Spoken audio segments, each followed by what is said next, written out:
Okay, so it's the end of the month and the end of 2018 as well. I did not pay the power bill yet. Okay, this is previous for December 2018. I'm going to update these for the last day and get right back to you.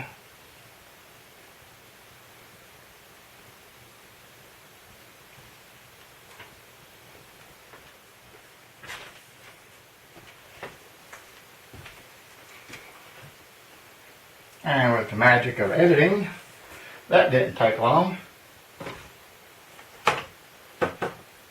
Now, the reason some of them changed is because like when you pay the credit card bill, you pay $25 or $16 or $15, whatever you pay, they take that immediately off the bill, but a day or two later, they add back the interest that was charged that month.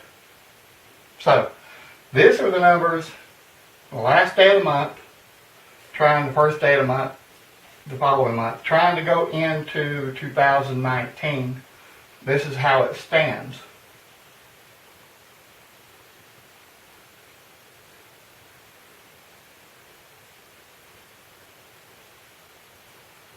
And I will adjust the board for January and get right back to you for the next month.